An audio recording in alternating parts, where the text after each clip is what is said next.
bedroom. Laba!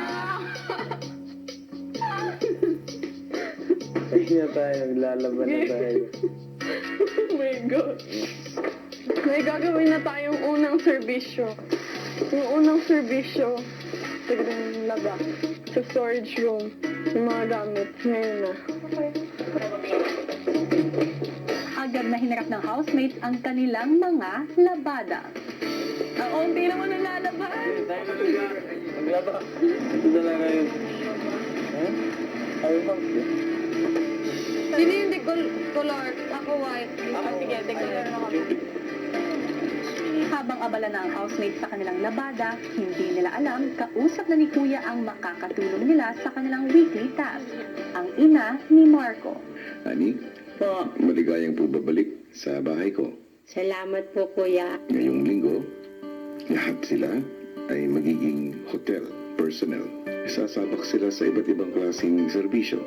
Mula sa paglilinis, sa paglaba, hanggat sa pagbibigay ng iba't ibang klaseng request mula sa kanilang guests.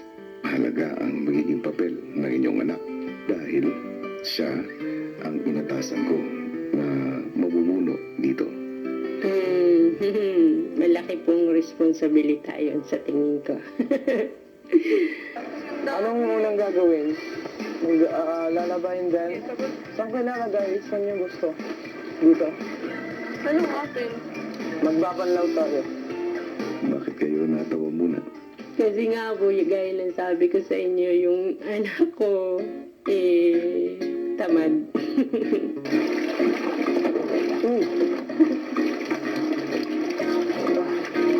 Pero siguro naman, pagka ganung alam niyang kailangan talagang gawin, napopoor siyang gawin yun. Hawak. Baba. Hawakan mo. And then, twist. It's mo. Tapos kabila ulit. Anong sabi ko? Ito. Ano yan? Yan yung Sabon. panghuli. Yan yung nagpapabango.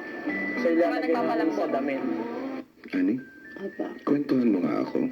Ano na bang mga naging trabaho mo? Bali po nung dating ko sa Roma po, isari-sari po yung part-time. Minsan po sa isang matanda, sa bahay. Then yun po, tinuturoan po niya ako kung paano po yung trabaho doon.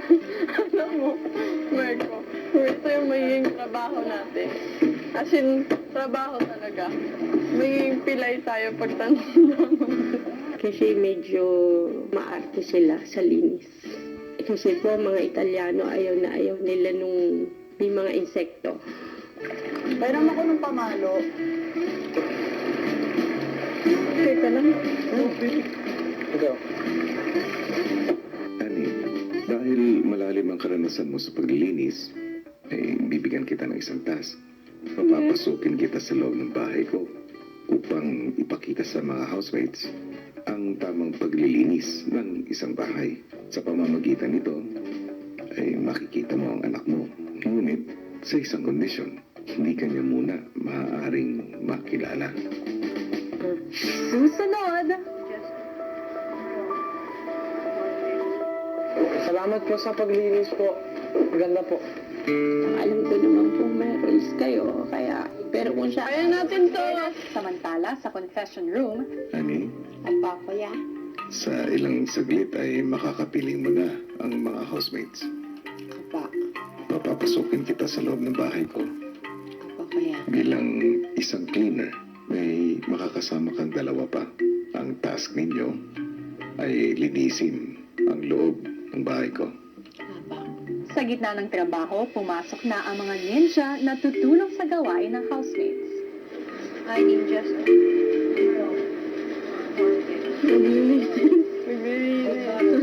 Lingid sa kaalaman ni Marco, isa sa tutulong sa kanila ay ang kanyang pinakamamahal na ina.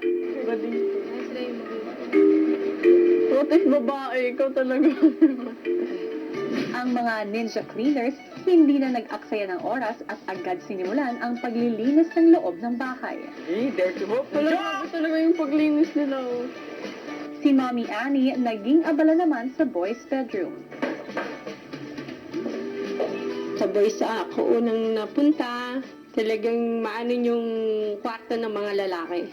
Kabi-kabila kung nasaan yung gamit. Short, t-shirt, medyas, sapatos, yung towel, yung mga pinaghubaran po nila. Nakita ko nakakaalat dun.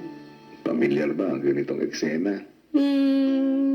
Medyo pa, pero si Marco naman po pag nasa bahay, hindi naman po ganun. Siguro mga konti, kasi alam po na niya yung tinuturoan ko po kasi siya na wag makalat. Ang kama po, ang gagawin nun, ayusin po nun yung ibabaw. Pero yung buklatin yung ilalim, parang hinalong kalabaw. Nung pagpasok mo sa bahay, Po, at nakita mo si Margo, anong naramdaman mo? masaya po. Sabi niyo nga, yung wedding ko sa Fitlafitan, kaya tiis lang po. Kasi, syempre po, miss ko na po yung anak ko. Isang buwan kalahati na rin po mahigit. Hindi ko po na kakatabi, nayayakap. Siguro na naman po normal sa isang ina ang ganun ang maramdaman.